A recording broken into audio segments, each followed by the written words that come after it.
Last lecture में हम लोगों ने एक्सटर्नैलिटीज वाला पॉइंट कंप्लीट किया था। आई होप आप सभी लोगों को एक्सटर्नैलिटीज का कॉन्सेप्ट एकदम सही तरीके से दिमाग में फिट हुआ है, राइट? तो हम लोगों ने निगेटिव एक्सटर्नैलिटी सीखा था और हम लोगों ने पॉजिटिव एक्सटर्नैलिटी भी सीखा था। What is negative externality? Very simple, किसी और की वजह से हमें नुकसान हो रहा है, that is negative externality. What is positive externality? Very easy, किसी और की वजह से अगर हमें फायदा होता है तो हम लोग कहते हैं कि ये पॉजिटिव एक्सटर्नैलिटी का एग्जांपल है। Now there can be negative production externality and negative consumption externality, then positive production externality and positive consumption externality. ठीक है, तो प्रोडक्शन वाले एक्सटर्नैलिटीज प्रोड्यूसर की वजह से होता है और कंजम्पशन वाले एक्सटर्नैलिटीज जो है ये कंज्यूमर की वजह से होता है। सारे टाइप्स हम लोगों ने सीखे थे बच्चों, काफी ज्यादा एग्जांपल्स मैंने आपको ऑलरेडी कवर भी करवाए हैं।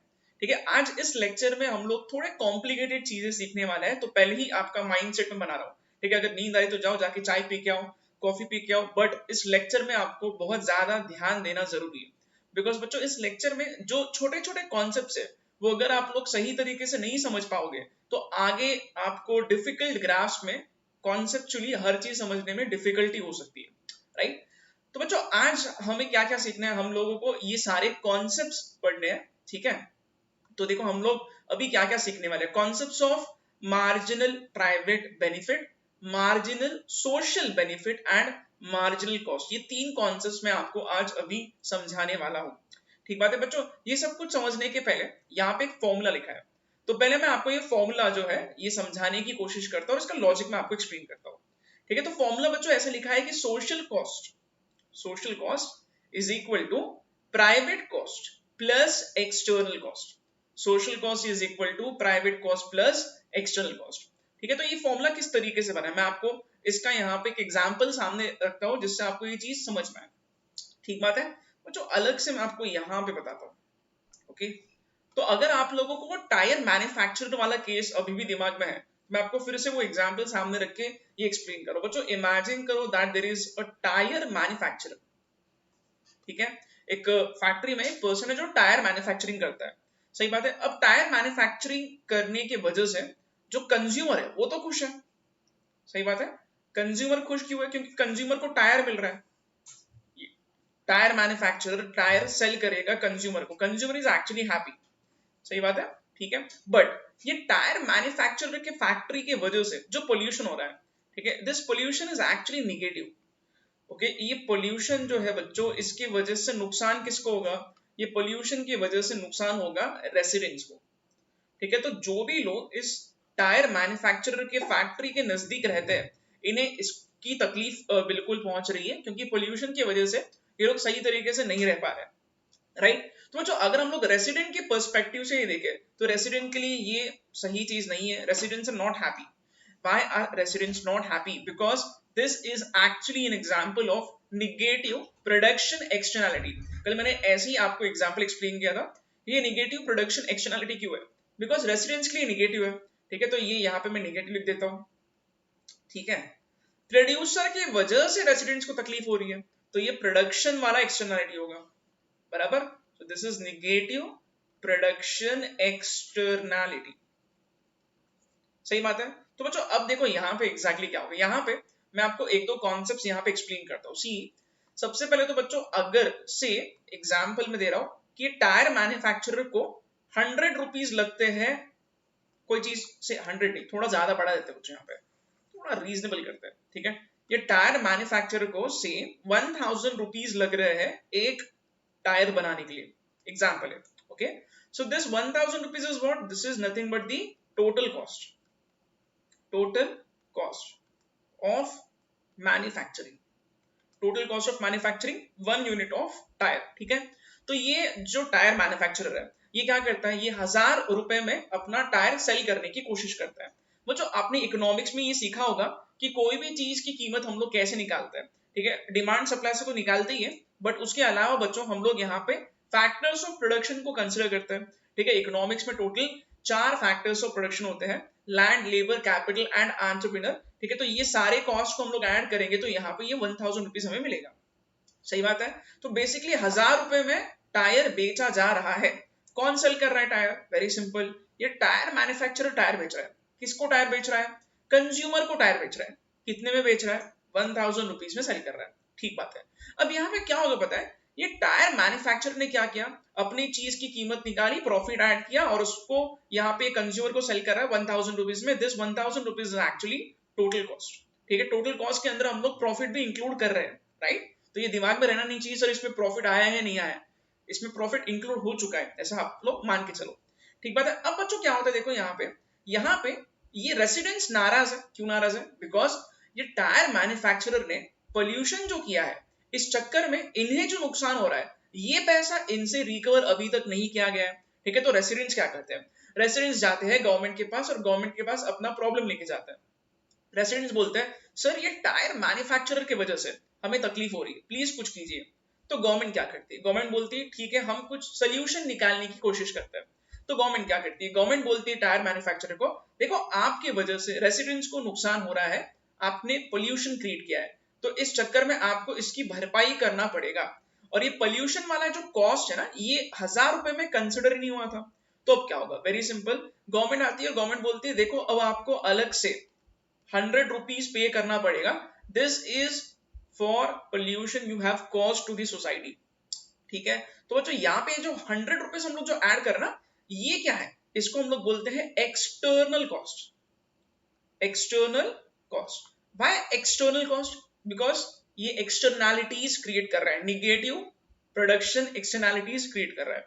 तो बच्चों ये 100 रुपीज हम लोग ऐड कर रहे हैं, ये 100 रुपीज एक्चुअली पोल्यूशन क्रिएट करने के चक्कर में अब इनसे पोल्यूशन टैक्स मान के चलो गवर्नमेंट वसूल कर रही है।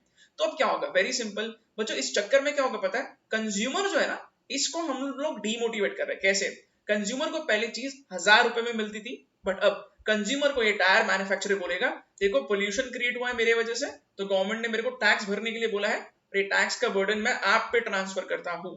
तो अब क्या होगा, अब बेसिकली ये चीज की कीमत कितनी हो जाएगी, answer is 1100 rupees.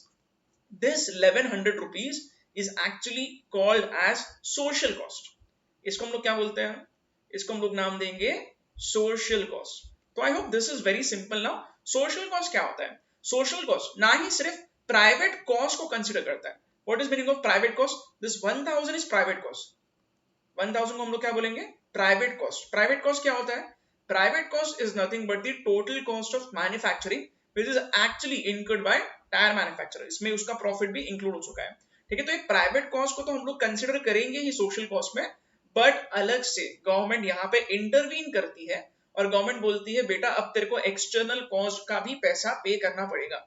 So this 100 rupees which is added because of government's intervention will now increase the total cost, और अभी कितना हो जाएगा, अभी हो जाएगा 1100 रुपए। This is called as social cost, ठीक बात है बच्चों। अब आप लोग इसका इंपैक्ट देख सकते हो, इससे क्या होगा, इससे कंज्यूमर ज्यादा परचेज नहीं करेगा, क्यों, क्योंकि कीमत ज्यादा हो गई चीज की, तो कंज्यूमर डिमांड कम कर रहा है। एक चीज और, टायर मैन्युफैक्चरर भी डिमोटिवेटेड फील करेगा, तो यहाँ पे ये प्रोडक्शन भी कम कर रहा है। तो बेसिकली बोलने का मीनिंग क्या है, जो टोटल क्वांटिटी टायर के बनते थे पहले गवर्नमेंट के आने के पहले ज्यादा थे, और अब ये कम हो जाएंगे। क्यों कम हो जाएंगे, बिकॉज बच्चों स्टोरी बहुत सिंपल है, गवर्नमेंट ने पोल्यूशन टैक्स लगाया जिस चक्कर में टायर मैन्युफैक्चरर कम मैन्युफैक्चरिंग करेगा, क्यों, क्योंकि उसकी चीज की डिमांड भी कम हो गई, सही है। तो इससे हम लोग ये देखते हैं कि अब पोल्यूशन होगा बट कम होगा, कैसे, क्योंकि मैन्युफैक्चरिंग कम हो रहा है, राइट। तो रेसिडेंट्स जो बहुत नाराज थे ये अब कम नाराज होंगे। ऐसा मैंने सिंबल क्यों यूज किया है, क्योंकि रेसिडेंट्स अभी भी नाराज हो गए, क्योंकि टायर मैन्युफैक्चरर ने मैन्युफैक्चरिंग पूरी तरीके से बंद थोड़ी ना किया है। इसने क्या किया है, इसने सिंपली अपना मैन्युफैक्चरिंग कम किया है, बंद नहीं हुआ है पूरी तरीके से।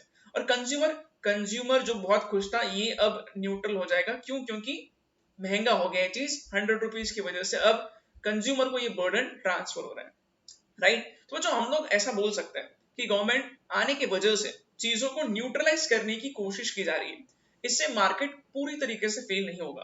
हाँ, पोल्यूशन को तो हम पूरी तरीके से कम नहीं कर सकते, फैक्ट्री को बंद नहीं कर रहे बच्चों हम लोग, सिर्फ ये करने से जो प्रोडक्शन है वो कम हो जाएगा, सही बात है। आई होप आपको ये एग्जाम्पल से पूरा का पूरा पिक्चर एक बार का तो मैंने यहाँ पे क्लियर कर दिया, सही बात है। तो बच्चों ये सारे पॉइंट्स लिखने का मैं टाइम दूंगा आपको, बट अभी हम लोग पहले पूरा कॉन्सेप्ट ग्राफ के फॉर्म में अच्छे से समझने की कोशिश करते हैं, फिर आपको ये लिखना है तो आप लोग डिसाइड कर सकते हो, ठीक है। I give you time for writing this as well, okay.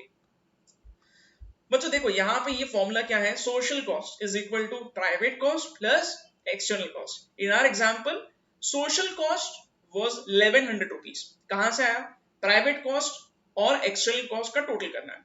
Private cost क्या होता है, very easy, cost to the manufacturer included while manufacturing. Cost to the manufacturer मतलब वेरी सिंपल बच्चों, कॉस्ट टू द मैन्युफैक्चरर मतलब अपने example में 1000 रुपए जो कॉस्ट था जिसमें प्रॉफिट भी उसका इंक्लूड हो चुका है, वो है प्राइवेट कॉस्ट।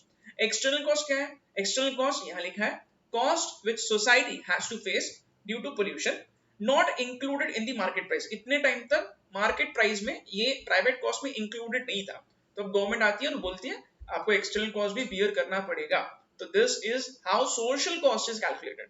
ठीक बात है बच्चों, देखो ये आपको ये साइन समझ में आ रहेगा। कंज्यूमर पहले खुश था, जी हाँ, उसको टायर मिल रहा था सिर्फ 1000 रुपए में, रेसिडेंट्स नाराज थे, पोल्यूशन बहुत हो रहा था। गवर्नमेंट आती है और गवर्नमेंट के आने के बाद क्या होगा, कंज्यूमर पूरी तरीके से खुश नहीं है, रेसिडेंट ठीक है पहले बहुत उदास था, अब न्यूट्रल हो गया। क्यों न्यूट्रल हो गया, क्योंकि अभी भी पोल्यूशन हो रहा है बट डेफिनेटली पोल्यूशन का लेवल कम हो गया, तो ये बहुत नाराज नहीं है, ठीक है, बट बहुत खुश भी नहीं है। बहुत खुश कब होगा रेसिडेंट, जब पूरी फैक्ट्री बंद हो जाएगी, but that is not possible right, वो प्रोड्यूसर के साथ बहुत गलत हो जाएगा फिर। ओके तो बच्चों ये गवर्नमेंट इंटरवेंशन बहुत जरूरी है। तो हम लोग जब से वही तो सीख रहे हैं बच्चों, जब भी मार्केट फेल होगा तब गवर्नमेंट को बीच में आना पड़ेगा, राइट। ये सारी चीजों को अब हम लोग ग्राफ के फॉर्म में आसानी से समझने की कोशिश करते हैं, ठीक है। ओके तो बच्चों ये ग्राफ जो ड्रॉ किया है ना, ठीक है, ये आपको ड्रॉ करना है, बट हम लोग सिस्टमैटिकली एक एक चीज मैं आपको लॉजिकली एक्सप्लेन करूंगा कि कौन सा ग्राफ कैसे हम लोग ड्रॉ कर रहे हैं, ठीक है। ओके सो यस, एक काम करता हूं बच्चों, मैं थोड़े अलग अलग कलर्स हम लोग यूज करते हैं जिससे आपको और भी इजी लगेगा ये समझने में। ओके यस सी बच्चों, अब हम लोग क्या करते हैं, हम लोग सबसे पहले वाई एक्सिस और एक्स एक्सिस पे क्या लिखा है ये हम लोग चेक करते हैं। हमने वाई एक्सिस पे क्या लिखा है, हमने वाई एक्सिस पे कॉस्ट ऑब्लिक बेनिफिट ये लिखा है, ठीक है, और हम लोग एक्स एक्सिस पे लिख रहे हैं क्वांटिटी। ओके यस बच्चों, सबसे पहले हम लोग ये चीज समझते हैं, ये क्या है, मार्जिनल प्राइवेट बेनिफिट, ठीक है। So this is very simple, ठीक है। ये ग्राफ डाउनवर्ड स्लोपिंग क्यों आया है, ये मैं आपको इसका लॉजिक एक्सप्लेन करता हूं। बच्चों marginal private benefit, what is meaning of marginal, very easy. Marginal ये वर्ड बच्चों कितनी बार आता है इकोनॉमिक्स में, इनफैक्ट आपने सीए फाउंडेशन में भी ये सीखा होगा मार्जिनल ये टर्म। मार्जिनल मतलब क्या, एक एक्स्ट्रा यूनिट का extra benefit, that is marginal private benefit, सही बात है, ठीक है। तो ये मार्जिनल प्राइवेट बेनिफिट जो ना, ये हमें कंज्यूमर के एंगल से करना है यहाँ पे, ठीक है। अच्छा बच्चों ये इसको मैं आपको ऐसा एक टर्म यूज करता हूं जिससे ये चीज आपको बहुत जल्दी क्लियर हो जाएगी। नाउ जब भी हम लोग कंज्यूमर के एंगल से कुछ सोचते बच्चों, तो एक्चुअली यहाँ पे हमें यूटिलिटी के कॉन्सेप्ट को, डिमांड के कॉन्सेप्ट को सामने रखना होगा, ठीक है। What is meaning of marginal private benefit, this is nothing but the utility derive by the consumer, ठीक है। कंज्यूमर को जो मार्जिनल यूटिलिटी मिल रहा है that is nothing but marginal private benefit. Utility का मीनिंग क्या होता है, यूटिलिटी मतलब बेनिफिट, सही बात है बच्चों। आपको अल्फ्रेड मार्शल का लॉ ऑफ डीएमयू याद आना चाहिए यार यहाँ पे, ठीक है। अब मैं ये चीज जो है ना आपको याद दिला रहा हूं, देखो if you can recall law of diminishing marginal utility, law of DMU याद है, ठीक है बच्चों। लॉ ऑफ डीएमयू क्या होता है, very simple, law of DMU ये हमें बताता है कि अगर कंज्यूमर कोई भी चीज का कंजम्पशन अगर बढ़ाते जाएगा तो उसको जो एक्स्ट्रा यूनिट से जो एक्स्ट्रा यूटिलिटी मिल रहा है वो कम होते जाता है, ठीक है। एग्जांपल याद है, मान के चलो मैं पहला कप चाय का पी रहा हूं, तो मेरे को जो यूटिलिटी मिलेगा वो सेम यूटिलिटी मेरे को दूसरे कप से नहीं मिलेगा। मैं अभी एक कप चाय का पीता हूं, मेरे को जो यूटिलिटी मिल रहा है मेरा दूसरे कप से ये यूटिलिटी गिर जाएगा, क्योंकि मैंने अभी एक कप चाय का पिया है, तो दूसरे कप से मेरे को उतना मजा नहीं आएगा, तीसरे कप से मेरा मजा और कम होते जाएगा, चौथे कप से और कम होते जाएगा।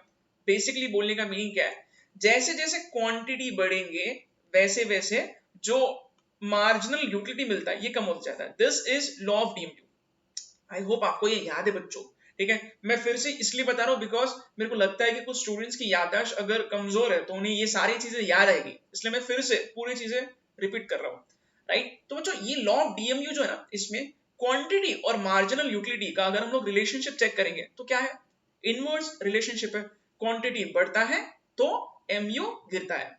सेम लॉजिक हमें यहां लगाना है, इधर मैंने क्या लिखा है, क्वांटिटी, और इधर मैंने बेनिफिट लिखा है, ठीक है। हम लोग मार्जिनल प्राइवेट बेनिफिट का ग्राफ ड्रॉ कर रहे हैं। ये डाउनवर्ड स्लोपिंग क्यों आया है? Because this is nothing but the marginal utility का ग्राफ, ठीक है। तो जो मार्जिनल यूटिलिटी का ग्राफ कैसे होता है? डाउनवर्ड स्लोपिंग होगा। क्यों? Because of law of DMU. सही बात है। तो इसीलिए ये वाला ग्राफ आपको डाउनवर्ड स्लोपिंग नजर आएगा। I am just explaining you the reason why this graph is actually downward sloping, ठीक है। तो मैंने ये डाउनवर्ड स्लोपिंग एक लाइन ड्रॉ कर ली। सही बात है। आई होप आपको ये चीज अब एकदम सही तरीके से समझ में आ गई है, राइट। अच्छा बच्चों, अब क्या करना है? Very simple. अब हम लोग यहाँ पे ये दूसरा ग्राफ क्या ड्रॉ किया है इसको हम लोग देखते हैं, दिस मार्जिनल प्राइवेट कॉस्ट, ठीक है। मैं एक अलग कलर यूज करता हूं बच्चों यहाँ पे, yes, okay. Now what is marginal private cost? Very simple. Marginal private cost जो है ना बच्चों, ये जब हम लोग कॉन्सेप्ट समझेंगे तब हमें सप्लायर को दिमाग में रखना है। किसको दिमाग में रखना है? Answer is supplier. So this must be considered from the point of view of supplier, right. Supplier कौन होता है? मैन्युफैक्चरर। सही बात है। बच्चों मार्जिनल प्राइवेट कॉस्ट क्या होता है? Very easy. देखो यहां पे आपको ये चीज मैं एक्सप्लेन कर रहा हूं। प्राइवेट कॉस्ट क्या होता है? This is the cost to the manufacturer. सही है।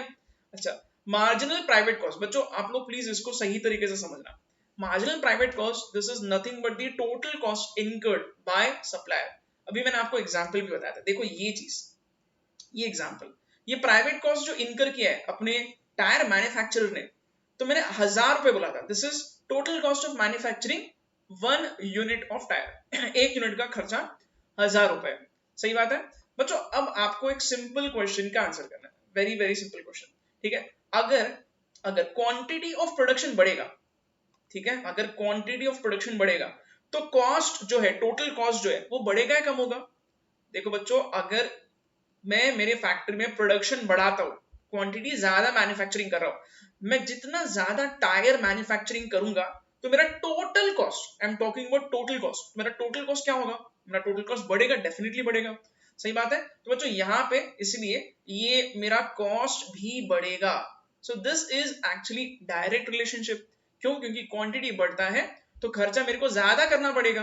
तो लॉजिकली क्या होगा? लॉजिकली यहाँ पे डायरेक्ट रिलेशनशिप है वेरिएबल्स में। तो क्वांटिटी और कॉस्ट में अगर डायरेक्ट रिलेशनशिप है और हम लोग ग्राफ ड्रॉ करेंगे तो ये ग्राफ कैसे नजर आएगा? Graph will have to be upward sloping, right. तो मैं यहाँ पे बच्चों ये ग्राफ का आपको लॉजिक एक्सप्लेन कर रहा था, ठीक है। You can see this graph as upward sloping, this blue line, this is marginal private cost. Supplier के एंगल से सोचना है, क्वांटिटी ज्यादा, कॉस्ट ज्यादा, direct relationship, graph is upward sloping.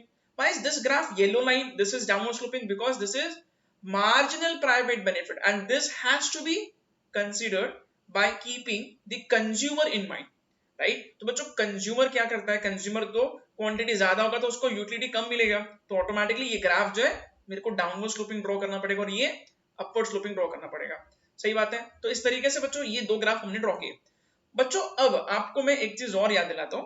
देखो हम लोग ऐसा इसको कंसिडर कर सकते हैं, this marginal private cost which we have drawn keeping supply in mind, this actually represents your supply का ग्राफ। ये सप्लाई के ग्राफ को रिप्रेजेंट करता है, ठीक है। और बच्चों ये मार्जिनल प्राइवेट बेनिफिट जो है ना, जो कंज्यूमर के एंगल से सोच रहे हैं, ये एक्चुअली डिमांड को रिप्रेजेंट करता है, राइट। बच्चों हम लोगों को ये पता है, अल्फ्रेड मार्शल अंकल ने हमें ये बताया था, कोई भी चीज का इक्विलिब्रियम प्राइस और इक्विलिब्रियम क्वांटिटी कैसे निकालोगे? कितना इजी है यार। इक्विलिब्रियम प्राइस और इक्विलिब्रियम क्वांटिटी अगर हमें निकालना है तो हम लोग इंटरसेक्शन चेक करेंगे डिमांड और सप्लाई का। तो यहाँ पे ये ई पॉइंट जो है ना, यहाँ पे इंटरसेक्ट हो रहा है this marginal private cost and this marginal private benefit. तो यहाँ पे इंटरसेक्शन से हम लोग एक परपेंडिकुलर ड्रॉ करेंगे तो हमें मिलेगा Q1. This OQ1 is nothing but the production level. This is equilibrium quantity. And this OP, ये OP क्या है? ये जो P वाला पॉइंट जो है बच्चों, this OP is actually your equilibrium price, right? ठीक है। OP इसको मैं इसको ब्लॉक करता हूँ, yes. This OP, ठीक है, ये प्राइस का जो लेवल है ना बच्चों, this is my equilibrium price and this is my equilibrium quantity. Now this OQ1 level of production is before government's intervention. अभी तक गवर्नमेंट पिक्चर में नहीं आई है क्यों? क्योंकि अभी तक हमने मार्जिनल प्राइवेट कॉस्ट से ये ग्राफ जो है कंसिडर करके इक्विलिब्रियम लेवल निकाला है, ठीक है। मार्जिनल प्राइवेट कॉस्ट कितना है? 1000 रुपए। प्लीज ये दिमाग में रखो बच्चों, ये Q1E जो है ना, this is marginal private cost, this actually only 1000 rupees.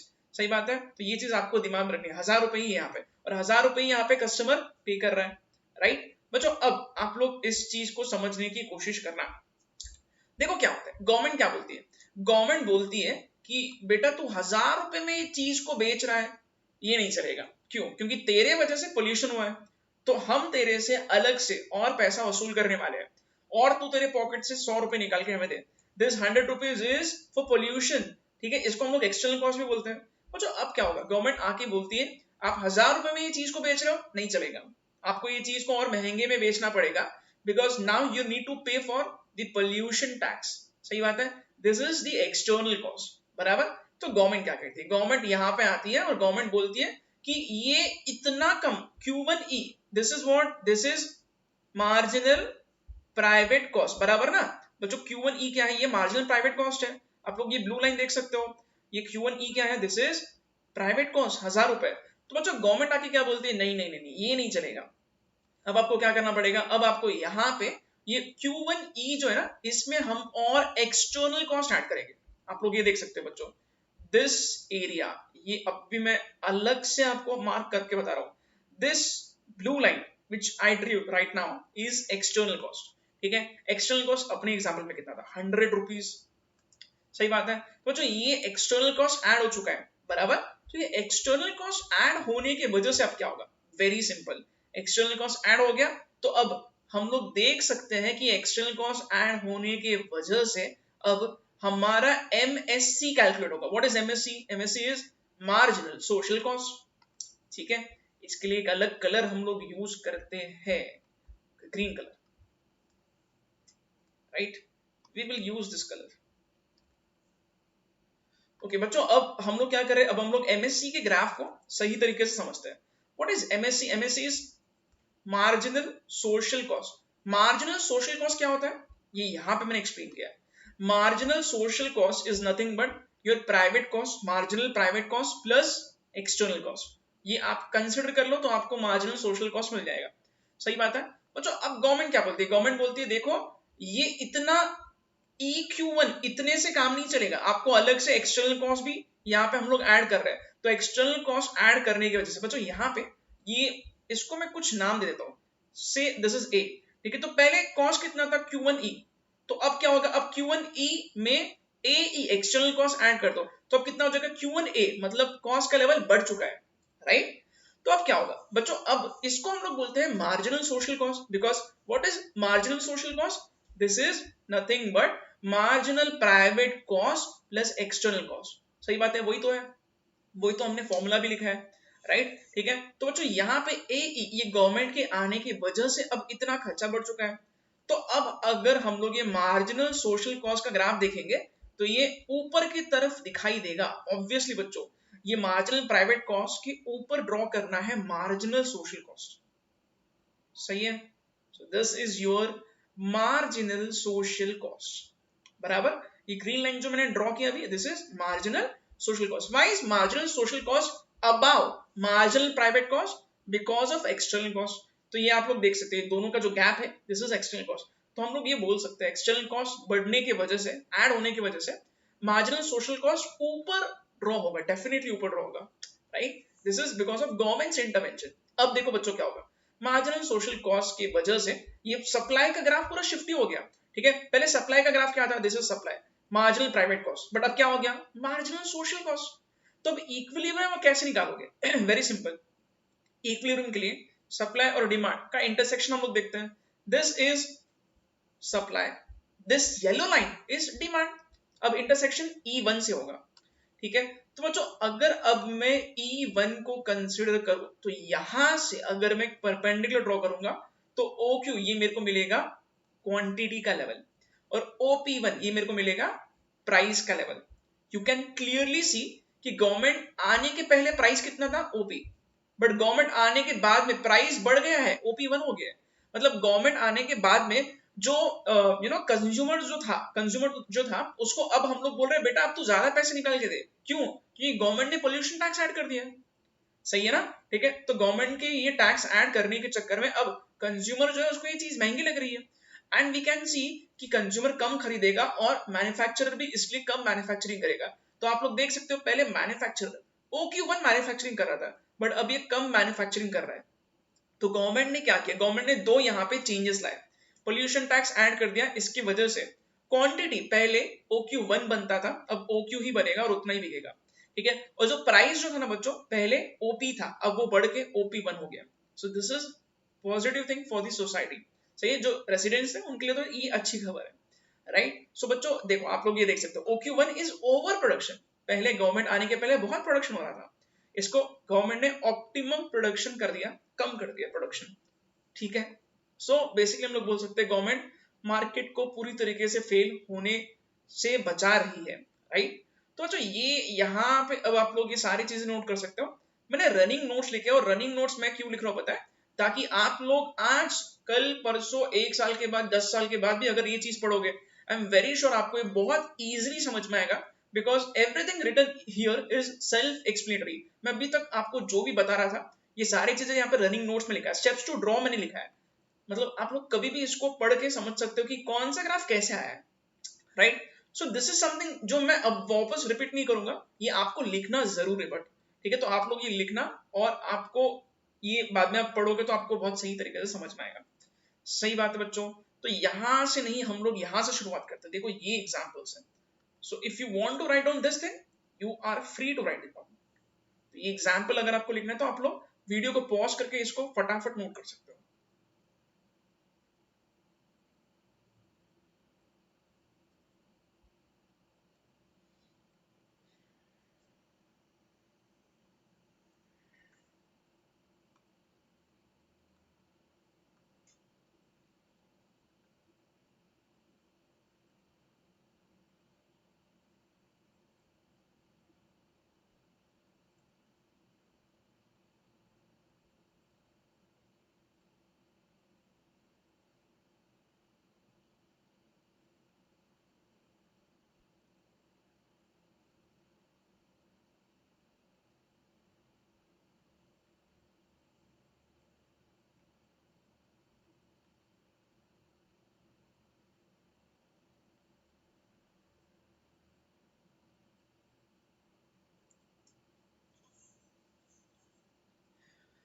तो बच्चों आई होप आपको ये सारे पॉइंट सही तरीके से, पूरी तरीके से क्लियर हो चुका है, राइट? तो अब आपको सिर्फ एक चीज दिमाग में रखनी है, वो है formula. What is the formula? Formula हमने यहां लिखा है बच्चों।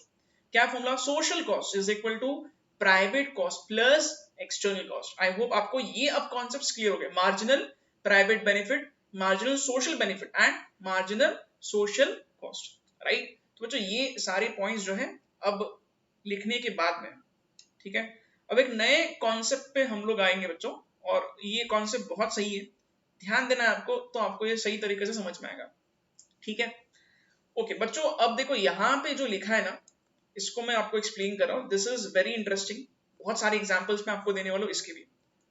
बच्चों देखो, गुड्स जो होते हैं सोसाइटी में, जो हम लोग गुड्स यूज करते हैं, ठीक है, let me change the colour again. Okay, yes बच्चों, जो गुड्स होते हैं ना, उसके दो प्राइमरी यहाँ पे हम लोग डिफरेंस क्रिएट कर रहे हैं। ओके, दो हम लोग यहाँ पे बाइफर्केशन कर रहे हैं। या तो प्राइवेट गुड्स हो सकते हैं, नहीं तो पब्लिक गुड्स हो सकते हैं। या तो प्राइवेट गुड्स हो सकते हैं, नहीं तो पब्लिक गुड्स हो सकते हैं। नाउ सबसे पहले हम लोग ये समझते हैं कि प्राइवेट गुड्स एग्जैक्टली क्या होता है। ठीक है, दिस इज वेरी सिंपल बच्चों। देखो यहाँ लिखा है इसका डेफिनेशन, एमवी नोट्स में हम लोग इसको पढ़ के समझते हैं। ओके, यस, प्राइवेट गुड्स में क्या लिखा है? Personal car. बच्चों प्राइवेट गुड्स मतलब ये वो चीज है जो मेरी खुद की है। ठीक है, अगर मेरी खुद की कोई चीज है तो ऑब्वियसली मैं किसी और को इसको यूज करने नहीं दूंगा, राइट? मेरी चीज है, मैं यूज करूंगा। ओके, पर्सनल कार, मेरी कार है, मैं यूज करूंगा, राइट? मेरा फोन है, मैं यूज करूंगा। मेरा घर है, मैं खुद वहां रहूंगा, राइट? तो ये सारे वो चीजें हैं जो यूटिलिटी देते हैं सिर्फ उसके यूजर को। मतलब मेरी चीज है, मैं उसका यूजर हूं, तो मेरे को ही सिर्फ उसका फायदा मिलेगा। Very simple. ठीक है, which gives utility only to the user, not society. General public के लिए नहीं होता है, ठीक है, मेरा घर है, धर्मशाला थोड़ी ना है, हर कोई थोड़ी ना आएगा, बगैर मेरे परमिशन के कोई नहीं आ सकता। ठीक है, इनफैक्ट यूएसए में तो ऐसे लॉज है कि अगर आपके प्रॉपर्टी पे कोई भी अनजान पर्सन आता है तो आप सीधा उसको मार भी सकते हो। यस, ट्रेसपासर्स विल बी प्रोसिक्यूटेड, ऐसा बहुत जगह लिखा जाता है बच्चों। ठीक है, मतलब प्राइवेट प्रॉपर्टी अगर मेरी है तो आप एंटर ही नहीं कर सकते हो। So this is basically to say कि प्राइवेट गुड्स क्या होते हैं। प्राइवेट गुड्स वो सारे गुड्स हैं जो बेनिफिट सिर्फ और सिर्फ वो प्राइवेट यूजर को ही देते हैं, राइट। ओके, तो बच्चों ये तो बहुत सिंपल था, राइट। पब्लिक गुड्स क्या होता है? वेरी सिंपल, इसी का उल्टा कर दो यार। Public goods general public use कर सकती है, पब्लिक गुड्स। ठीक है, एग्जांपल रोड्स हो गए, रेलवेज हो गया, फ्लाईओवर हो गया, ब्रिज हो गया। ओके, तो ये सारे जो इंफ्रास्ट्रक्चरल फैसिलिटीज गवर्नमेंट देती है, स्ट्रीट लाइट हो गया, ये कौन यूज कर सकते हैं? जनरल पब्लिक के लिए ओपन है। ठीक है, ये कोई प्राइवेट गुड्स जैसे नहीं है। ठीक है, और ये बेनिफिट सोसाइटी को देते हैं, कोई एक सिंगल यूजर को इसका बेनिफिट नहीं मिल रहा है, राइट। तो यहाँ नीचे प्राइवेट गुड्स के नीचे पब्लिक गुड्स भी लिखा है। Public goods provided by government, obviously government देती है, वेदर यू पे फॉर इट और नॉट। ठीक है, ये बहुत इंटरेस्टिंग चीज बच्चों लिखी है, मतलब अगर आपने पैसा नहीं भी दिया है तो भी आप इसको यूज कर सकते हो। Example is street light. मान के चलो सपोज कोई पर्सन है जो कभी जिंदगी में टैक्स नहीं भरा है और वो स्ट्रीट लाइट का बेनिफिट ले सकता है क्या? Answer is yes, street light is a public goods. ठीक है, तो बच्चों ये हम लोग रेस्ट्रिक्ट नहीं कर सकते और गवर्नमेंट यहाँ पे बाइफरकेट नहीं कर सकती, अरे आपने टैक्स भरा है आप ही स्ट्रीट लाइट का उजाला लो। ठीक है, और अगर आपने टैक्स नहीं भरा तो आप उजाला ले नहीं सकते, ऐसा थोड़ा ना होता है। ठीक है, street light is a public good. ठीक है, तो कोई भी इसका बेनिफिट यूज कर सकता है बच्चों, राइट। ठीक है, इसके अलावा रोड्स हो गए। ठीक है, तो रोड पर ट्रैवल अगर मेरे को करना है तो कोई ये चेक नहीं करेगा कि मैंने इनकम टैक्स भरा है, जीएसटी भरा है या नहीं भरा है। क्यों ऐसा? Because again it is a category of public goods. तो पब्लिक गुड्स में क्या होते हैं? पब्लिक गुड्स जनरल पब्लिक के लिए होते हैं, सोसाइटी के लिए होता है, इसलिए हम लोग इनको कलेक्टिव गुड्स भी बोलते हैं। Why collective goods? Because collectively any person can use them, right. Okay, तो बच्चों ये चीज मैंने आपको अभी एक्सप्लेन की है यहां पे, बट इसके नीचे बहुत कुछ और लिखा हुआ है। ठीक है, तो प्राइवेट गुड्स में मैंने यहाँ पे आपको एग्जाम्पल दिया अपना खुद का घर, अपनी खुद की गाड़ी। पब्लिक गुड्स में मैंने एग्जाम्पल दिया जो जनरल पब्लिक के लिए होता है, जो गवर्नमेंट प्रोवाइड करती है, चाहे आप पैसा दो या ना दो। रोड्स हो गए, डैम्स हो गए, स्ट्रीट लाइट हो गए, ये सब पब्लिक गुड्स के एग्जाम्पल्स है। अच्छा बच्चों, यहाँ पे कुछ और टर्म्स लिखे, तो ये टर्म्स को सही तरीके से समझना बहुत जरूरी है। Mind you, this is very interesting. बहुत ज्यादा एग्जाम्पल्स हम लोग लेंगे जिससे ये चीज बहुत सही तरीके से आपके दिमाग में फिट होगी। ठीक है बच्चों, एक तो यहाँ पे ये टर्म क्या है यार, राइवलरस मतलब क्या होता है और ये नॉन राइवलरस क्या है? बच्चों दिस इज वेरी सिंपल। अगर मैं एक टर्म आपको एक्सप्लेन करूं तो दूसरा एग्जैक्टली उसका ऑपोजिट है। ठीक है, वैसे एक्सक्लूडेबल अगर मैं आपको समझा दूं तो आपको नॉन एक्सक्लूडेबल आराम से समझ में आ जाएगा। ठीक है, तो हम लोग यहाँ पे नीचे पहले ये पढ़ के समझते हैं एग्जैक्टली राइवलरस क्या होता है। ठीक है, राइवलरस का ऑपोजिट नॉन राइवलरस, तो ये समझते ही ये चीज आपको आराम से समझ में आएगी। ठीक है, इसमें कोई डाउट नहीं रहना चाहिए। राइवलरस बच्चों, राइवलरस क्या होता है? बच्चों आपने राइवल ये वर्ड सुना होगा। ठीक है, मेरा राइवल मतलब मेरा कॉम्पिटिटर, सही बात है। अच्छा, तो बच्चों देखो यहाँ पे क्या लिखा है, राइवलरस गुड्स हम लोग किसको बोलते हैं? यहाँ लिखा है देखो, simultaneous consumption is not possible.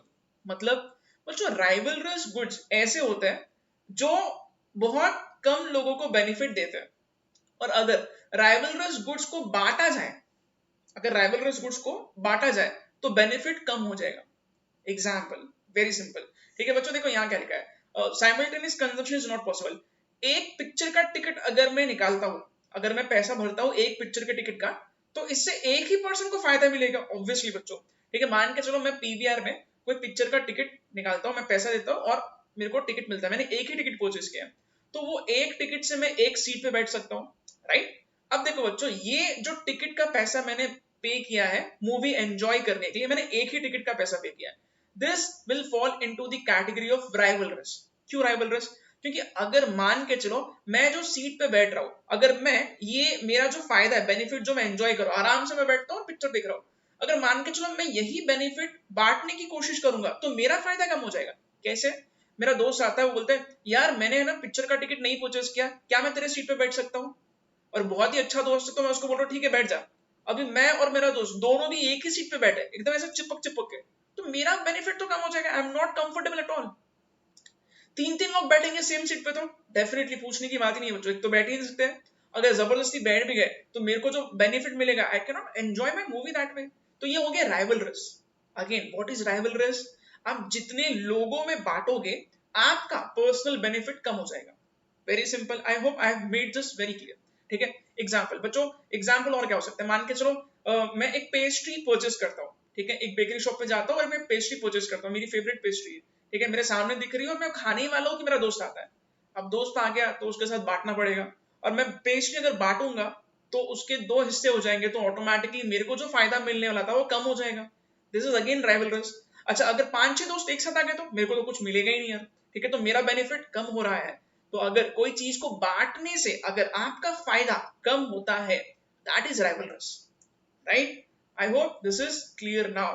Okay, अच्छा, anything in sharing becomes rivalrous as benefit will reduce. सही बात है, चलो ठीक है बच्चों। अब हम लोग यहाँ पे ये चीज को समझने की कोशिश करते हैं, क्या लिखा है यहाँ पे? Private goods are rivalrous in nature. Definitely, बिल्कुल।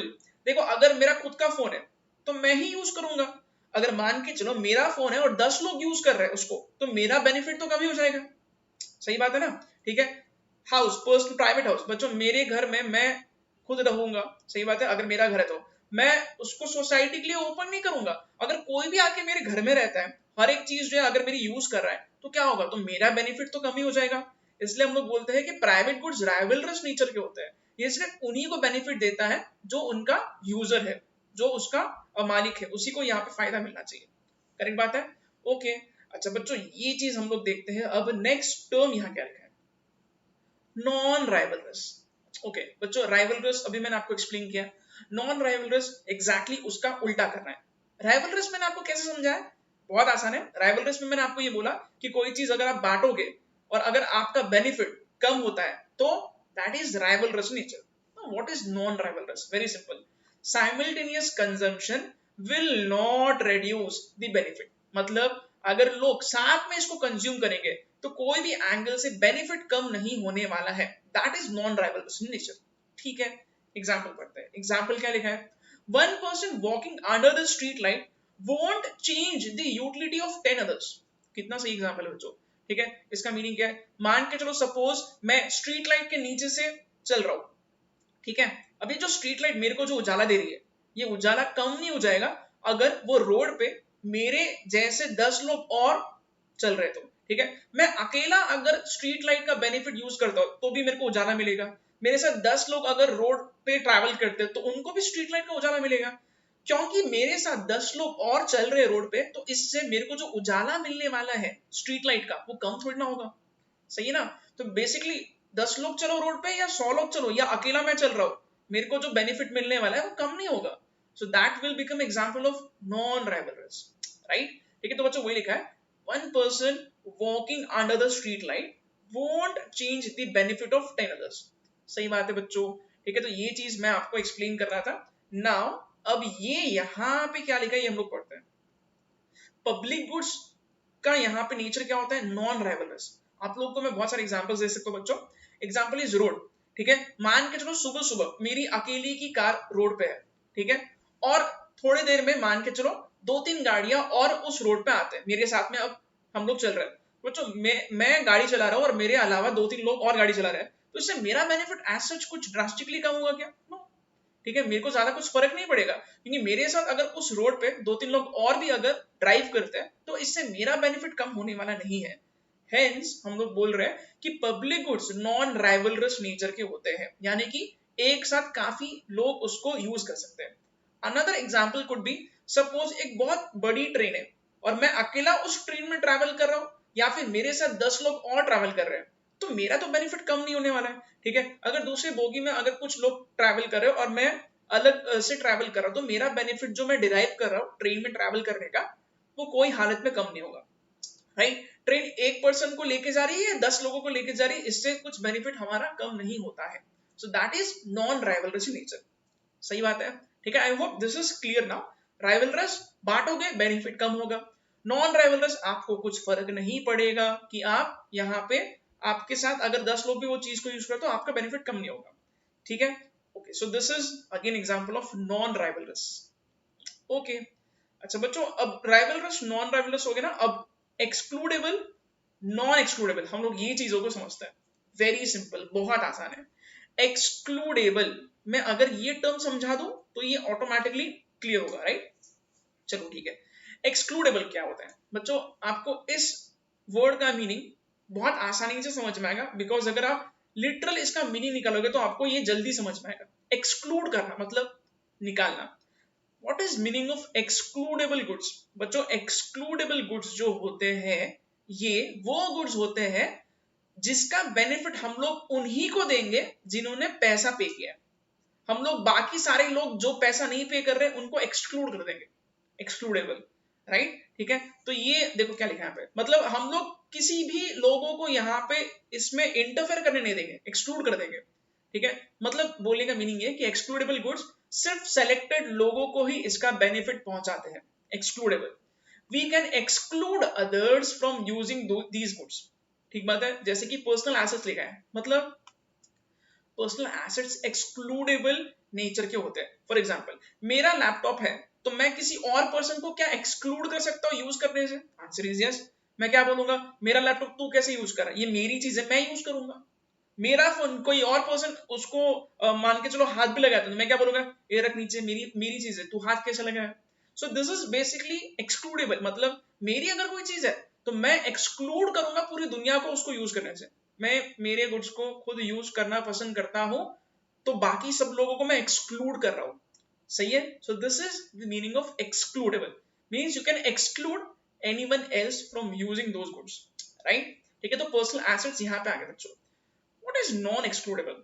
वेरी सिंपल, नॉन एक्सक्लूडेबल में लिखा है we can not exclude others from using these goods. मतलब हम लोग किसी को यहाँ पे बोल नहीं सकते आप कैसे यूज कर रहे हो इसको। एग्जाम्पल पब्लिक प्रॉपर्टी, ठीक है, एग्जाम्पल क्या, मान के चलो सुबह सुबह 5 बजे मैं रोड पे निकलता हूँ और सपोज मेरे को कोई और पर्सन भी दिखता है रोड पे, और मैं उसको बोल रहा हूँ क्या तूने टैक्स भरा है? वो बोल रहा है नहीं, तो मैं बोलता हूँ तू फिर रोड क्यों यूज कर रहा है? ऐसा मैं बोल ही नहीं सकता हूँ। आई can not exclude anyone else from using a public road, I can not exclude anyone else from using street light. तो ये सारे जो गुड्स है ये क्या है, ये नॉन एक्सक्लूडेबल है। मतलब मैं ऐसा बोल नहीं सकता किसी को कि ये सिर्फ मैं ही यूज करूंगा, ये आप यूज मत करो, तो ये हो जाएंगे नॉन एक्सक्लूडेबल कैटेगरी के। हाँ, अगर मेरी कोई प्राइवेट चीज है तो मैं लोगों को उसे इस्तेमाल करने से रोकूंगा, because I have private exclusive right. सही बात है, तो इसको हम लोग एक्सक्लूडेबल बोलते हैं। ठीक है बच्चों, आई होप ये क्लियर हो चुका है। अब हम लोग ये देखते हैं, ये आपको समझ आएगा। प्राइवेट गुड्स एक्सक्लूडेबल नेचर के होते हैं, डेफिनेटली। अभी मैंने एग्जांपल दिया, मेरा घर, मेरी घड़ी, मेरी प्रॉपर्टी, मेरा फोन, मेरी कार, मैं एक्सक्लूड करूंगा लोगों को, मैं बोलूंगा आप यूज नहीं कर सकते क्योंकि ये चीज मेरी है। पब्लिक गुड्स नॉन एक्सक्लूडेबल, सही बात है, मैं लोगों को रोक नहीं सकता, मैं बोल नहीं सकता कि आप यहाँ कैसे आ गए, आप ये क्यों यूज कर रहे हो। ठीक है, again roads, dams, bridges open for all होते हैं, हम लोग रोक नहीं सकते लोगों को इसको इस्तेमाल करने में। ठीक है, अच्छा बच्चों, ये आई होप आपको ये सारे पॉइंट्स क्लियर हो चुके हैं। अब आप लोग क्या करोगे, फटाफट इसको नोट करना। इसके नीचे हम लोग बहुत सारे एग्जाम्पल्स अब डिस्कस करने वाले हैं, बट एग्जाम्पल्स डिस्कस करने के पहले एक बार आप लोग ये सारे पॉइंट्स लिख लो। ठीक है, यस।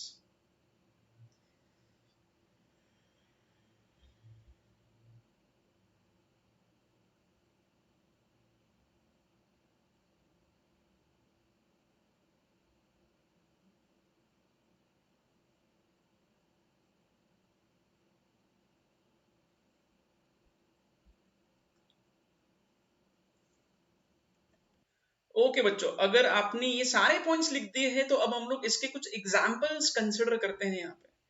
ठीक है, आपको सोचना है और आपको सोच के बोलना है कि ये जो भी मैंने यहाँ पे एग्जाम्पल्स लिखे ये एक्सक्लूडेबल है या नॉन एक्सक्लूडेबल है, ये राइवलरस है या नॉन राइवलरस है। तो आपको सोच समझ के इसका आंसर करना है, राइट? लिखने का टाइम बच्चों आपको मिलेगा, आपको एंड में लिखना है। क्लब मेंबरशिप, ठीक है, तो आपको सोच के बोलना है पहले तो, क्या क्लब मेंबरशिप राइवलरस है या नॉन राइवलरस है? ना व्हाट इज क्लब मेंबरशिप? बच्चों क्लब मेंबरशिप मतलब club can be any kind of gym. ठीक है, हम लोग जिम का एग्जांपल लेते हैं, राइट? ठीक है, तो बच्चों क्लब मेंबरशिप सपोज कोई जिम के लिए है, ओके, तो आप लोग ये देख सकते हो कि अगर किसी जिम में मैं मेंबर हूं, ठीक है, और सपोज मेरे साथ में बहुत ज्यादा भी अगर मेंबर्स आ जाते हैं, सुबह सुबह का टाइम है, मैं जिम में सुबह सुबह जाता हूँ 7 से 8 बजे, और और बच्चों क्या होता है पता है, बहुत ज्यादा लोग अगर हो जाएंगे जिम में तो इससे मेरे को बहुत टाइम लगेगा, ठीक है, हर एक चीज को इस्तेमाल करने में। मैं ट्रेडमिल यूज करना चाहता हूँ, वहां पे ऑलरेडी 10 लोग लाइन में खड़े हैं। तो बच्चों ये चीज आप प्लीज समझने की कोशिश करना। तो ये राइवलरस नेचर का हो जाएगा, ठीक है। Y rivalries?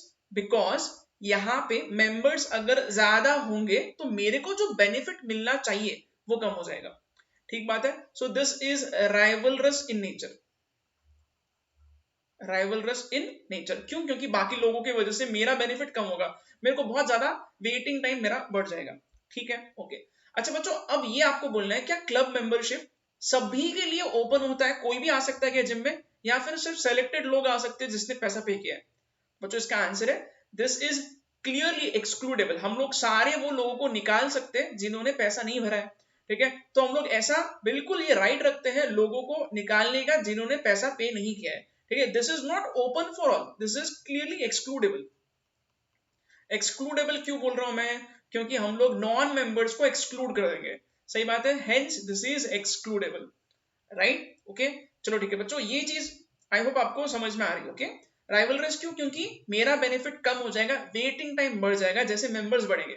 Why excludable? Because we can clearly exclude all those people who are not the members of that club, right? ठीक है। Gym equipments in the club, ये बहुत इंटरेस्टिंग है बच्चों। आपको सिर्फ ये बोलना है ये एक्सक्लूडेबल है या नॉन एक्सक्लूडेबल है, ठीक है। तो यहाँ पे देखो आपको सोच के बोलना है, अगर मान के चलो जिम में मैं एंटर करता हूँ और मेरे साथ मेरे जैसे ही 100 लोग हैं जो ऑलरेडी जिम के मेंबर्स हैं, ठीक है, there are 100 people in the gym, और मैं मान के चलो सपोज कोई मेंबर ने डंबल यूज किया, ठीक है, मैं जाके उसको बोल सकता हूँ क्या, अरे ये डंबल तू कैसे यूज कर रहा है, मेरा डंबल है, कल मैंने यूज किया था, आज भी मैं यूज करूंगा, तू हाथ भी कैसे लगाता है? नो, क्योंकि वो भी मेंबर है, मैं भी मेंबर हूं, हम सब लोग यूज कर सकते हैं। जो भी जिम के मेंबर्स है हर एक पर्सन वो डंबल को यूज कर सकता है, हर एक पर्सन ट्रेडमिल को यूज कर सकता है। एक बार जिम में एंटर होने के बाद अब वो सारी चीजें एक्सेसिबल है सभी मेंबर्स को। तो यहाँ पे कोई मेंबर दूसरे मेंबर को चीज को यूज करने से रोक नहीं सकता है। Now gym equipments in the club, ठीक है, सारे मेंबर्स के लिए होता है। तो ये एक मेंबर दूसरे मेंबर को बोल नहीं सकता तुम मेरे डंबल को हाथ कैसे लगाया, तुम मेरे ट्रेडमिल पे कैसे चला, ठीक है। तो ये सारी चीजें क्या है, these are non excludable. Please आप लॉजिक को समझने की कोशिश करना बच्चों, these are non excludable, right, ठीक है, ओके। तो अब नेक्स्ट एग्जाम्पल की तरफ बढ़ते हैं, very very simple, satellite television. Satellite television मतलब, जो सैटेलाइट टेलीविजन मतलब मैं उन टेलीविजन चैनल्स की बात कर रहा हूँ जो एक्चुअली हमें फ्री में मिलते हैं, जो नॉर्मली लोग देखते भी नहीं है। I am talking about DD1 DD2, ठीक है, जो नेशनल टेलीविजन जो होता है ना, ठीक है, जो आजकल लोग देखते भी नहीं। पहले जितने भी सारे के सारे सुपरहिट शोज थे, ठीक है, रामायण एंड ऑल, ये सारे के सारे ये फ्री में मिलते थे, DD1 पे आते थे, DD नेटवर्क पे आते थे। चलो ठीक है बच्चों, अगर किसी के पास टीवी है बट केबल कनेक्शन उसने परचेज नहीं किया, फिर भी ये चैनल फ्री में मिलेगी, राइट, ठीक है, दूरदर्शन की मैं बात कर रहा हूं। तो सैटेलाइट टेलीविजन बच्चों, पहला क्वेश्चन ये है, क्या सैटेलाइट कनेक्शन सैटेलाइट टेलीविजन जो है वो क्या राइवलरस है? देखो बच्चों, अगर मैं सैटेलाइट कनेक्शन सैटेलाइट टेलीविजन का यूज कर रहा हूं और मेरा पड़ोसी भी यूज कर रहा है, तो पड़ोसी यूज करने की वजह से मेरा कनेक्शन वीक हो जाएगा, ऐसा तो नहीं है, ठीक है। एक साथ बहुत ज्यादा लोग सेम चैनल को देख सकते हैं। प्लीज ये चीज को समझने की कोशिश करना। यहाँ पे मैं जो चैनल देख रहा हूं और मान के चलो मेरे सोसाइटी में सारे लोग वो चैनल देख रहे हैं, तो मेरा बेनिफिट कम थोड़ी ना हो जाएगा इससे, ठीक है। मेरे को तो वही क्लैरिटी मिल रहा है, मेरे को तो वही पिक्चर क्वालिटी मिलेगा, राइट। मेरे को कुछ फर्क नहीं पड़ेगा अगर मेरे साथ बाकी लोग भी इसको देख रहे तो। सो दिस इज नॉन राइवलरस, बराबर है, this is non rivalrous in nature. Why non rivalrous? Because मेरा बेनिफिट कोई हिसाब से कम नहीं होगा, कोई एंगल से कम नहीं होगा, ठीक है। अच्छा, इज दिस एक्सक्लूडेबल और इज दिस नॉन एक्सक्लूडेबल? आपको सिंपल क्वेश्चन ये पूछना है, क्या हम लोग लोगों को रोक सकते हैं, निकाल सकते हैं, आप यूज मत करो ये? No, because this is completely free. जो चीज फ्री है it is clearly open to all, ठीक है। तो बच्चों, अगर मैं बोल रहा हूं कि ये चैनल सारे लोगों के लिए इजीली ओपन है, तो हम लोग क्या बोलेंगे, दिस इज नॉन एक्सक्लूडेबल। मैं किसी को बोल नहीं सकता तू ये कैसे यूज कर रहा है, क्यों? क्योंकि ये सबके लिए फ्री होता है, बराबर, क्योंकि ये फ्री होता है इसलिए ये नॉन एक्सक्लूडेबल होगा, राइट, ओके।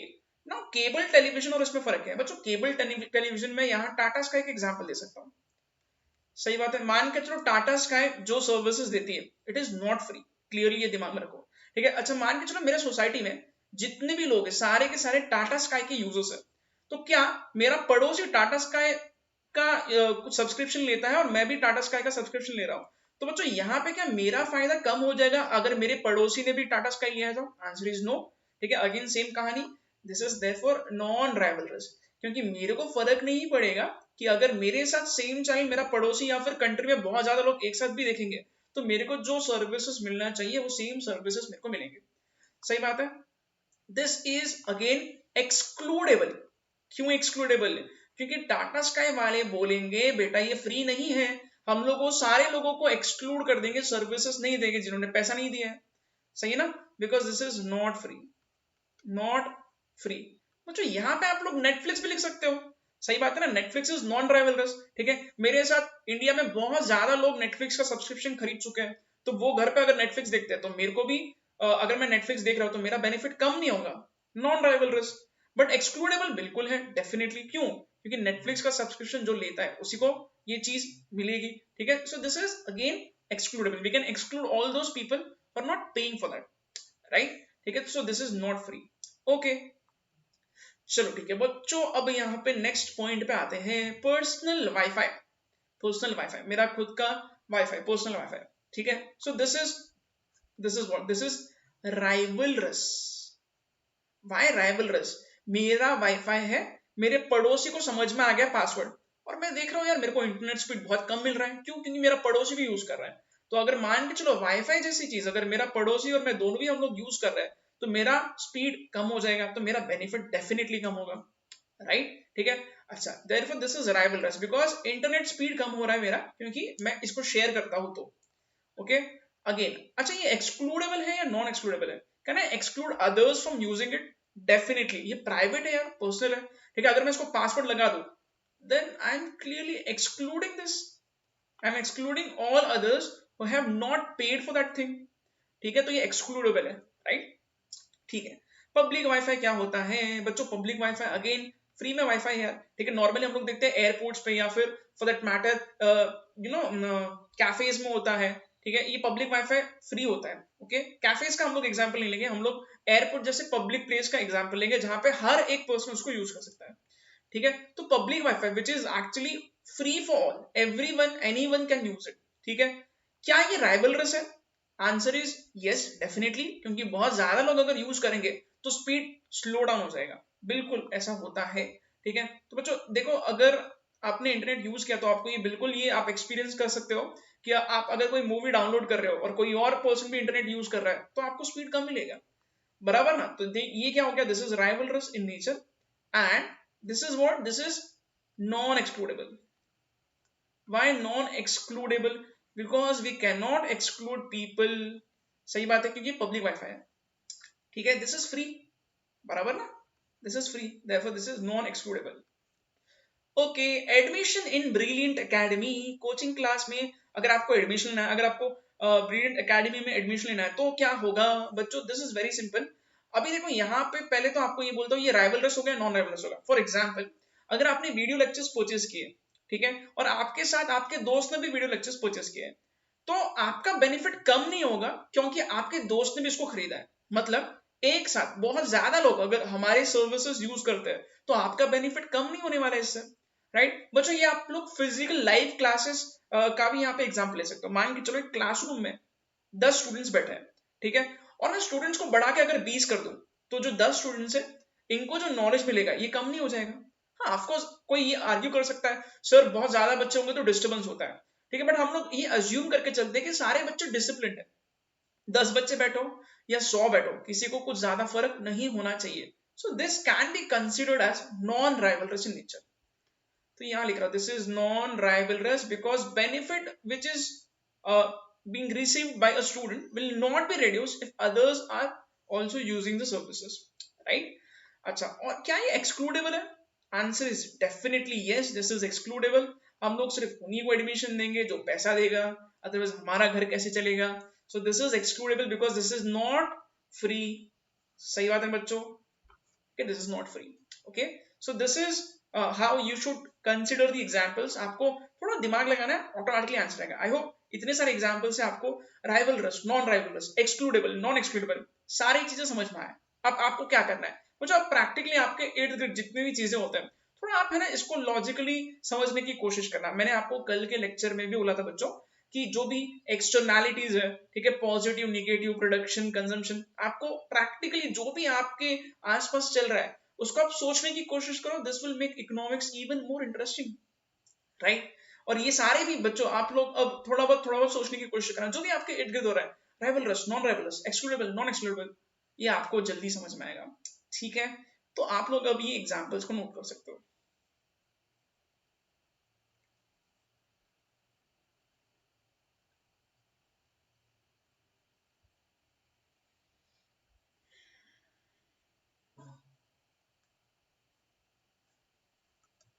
बच्चों एक बार क्विकली हम लोग कैरेक्टरिस्टिक्स पढ़ लेते हैं प्राइवेट गुड्स के और पब्लिक गुड्स के, बिकॉज इस पे एग्जाम में क्वेश्चन आने का पूरा चांस है।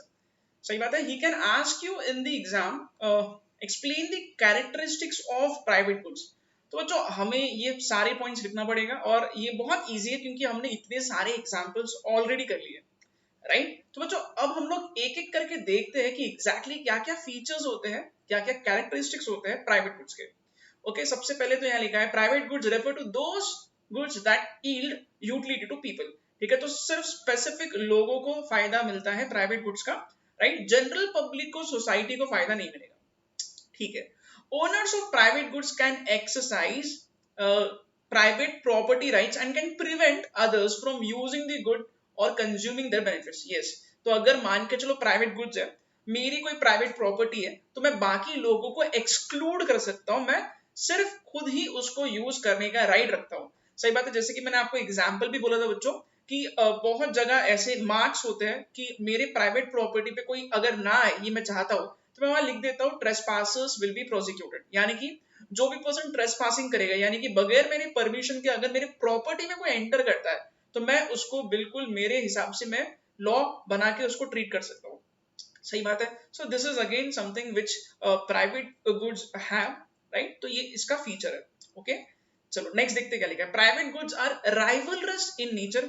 बच्चों ये तो मैंने आपको अभी एक्सप्लेन किया है। राइवलरस क्या होता है? राइवलरस मतलब जो चीज का बेनिफिट मैं अगर मेरे को मिलता है और अगर मैं उसको बांटू तो मेरा बेनिफिट कम हो जाएगा। सही बात है, मेरा फोन, मेरा घर, मेरी कार, अगर मान के चलो मैं उसको जनरल पब्लिक के लिए ओपन कर दूं तो मेरे लिए बेनिफिट कुछ बचेगा ही नहीं।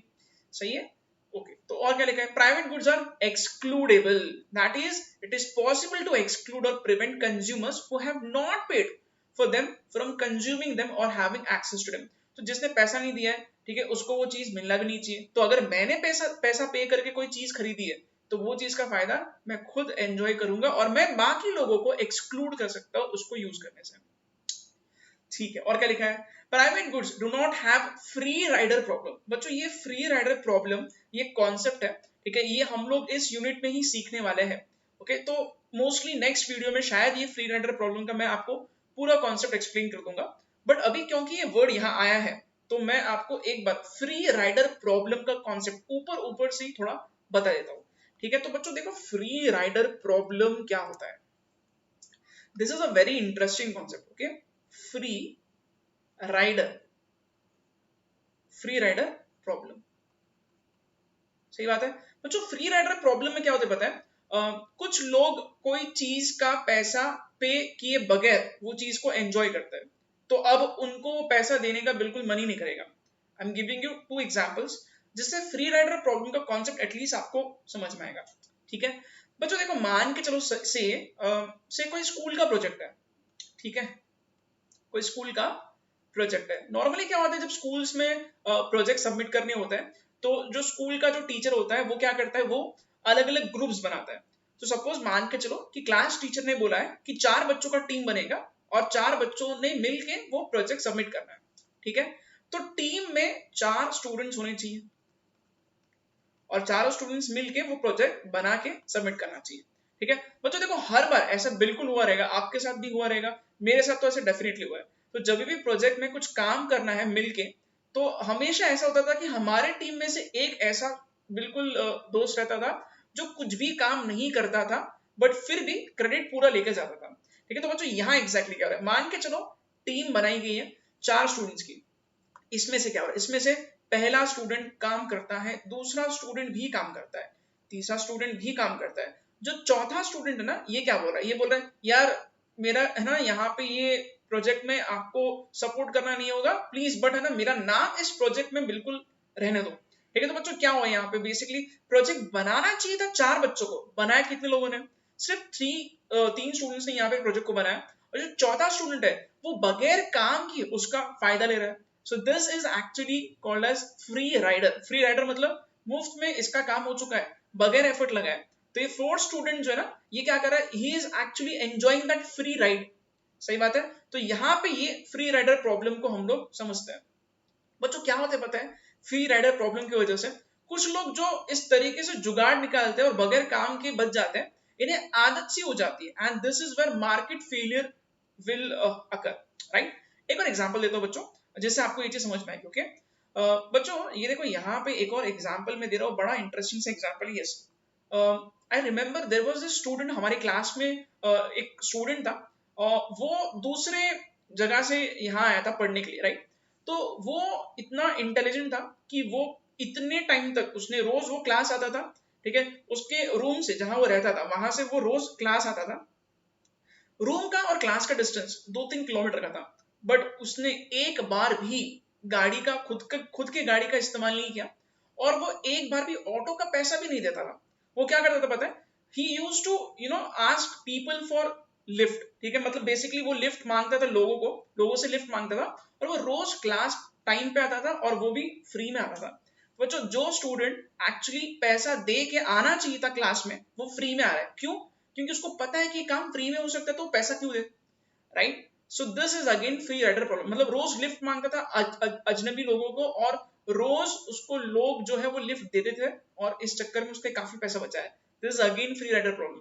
फ्री राइडर प्रॉब्लम की वजह से लोगों की मेंटालिटी ऐसे हो जाती है कि हमें ये काम का पैसा क्यों देना चाहिए जब हम लोग ये फ्री में करवा सकते हैं। सही बात है बच्चों, I am again sharing a very good example. ये चीज से आपको फ्री राइडर प्रॉब्लम पूरी तरीके से समझ में आएगा, ठीक है। और ये फ्री राइडर प्रॉब्लम जो है ना, आप लोगों में से भी बहुत लोगों ने इसका एक्सपीरियंस लिया होगा।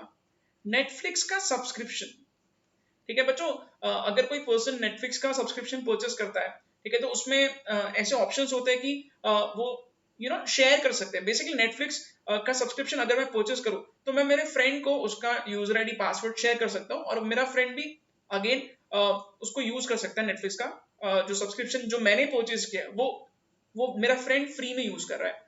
तो बच्चों, ये चीज अगर आप लोग यहाँ पे समझने की कोशिश करो, तो मेरा फ्रेंड जिसने नेटफ्लिक्स के सब्सक्रिप्शन का 0 रुपीज पे किया, he is actually enjoying all the facilities। तो ये अगेन यहाँ पे फ्री राइडर प्रॉब्लम होगा। तो नॉर्मली यहाँ पे क्या बोला जाता है, तो जो नॉर्मली ये बोला जाता है कि जो प्राइवेट गुड्स होते हैं, private goods generally free rider problem से सफर नहीं करते हैं। क्यों? क्योंकि मेरी गाड़ी है, मैं एक्सक्लूड करूंगा हर एक पर्सन को जिसने पैसा पे नहीं किया है। मैंने पैसा पे किया तो मैं सिर्फ उसका बेनिफिट एंजॉय करूंगा। सही बात है। तो बच्चों, प्राइवेट गुड्स में ये प्रॉब्लम नॉर्मली नहीं होता है, बट पब्लिक गुड्स में होता है। कैसे? अभी मैंने आपको एग्जाम्पल भी दिया था बच्चों। अगर ऐसा पर्सन जिसने अभी तक कोई भी 1 भी रुपया टैक्स का नहीं भरा है, ठीक है, फिर भी वो पर्सन जो है वो पब्लिक ट्रांसपोर्ट का यूज करता है, वो रोड्स को यूज करता है, स्ट्रीट लाइट को यूज करता है, that is actually again free rider problem. ठीक है, अपने कंट्री में बच्चों less than 3% of the people are actually paying income tax.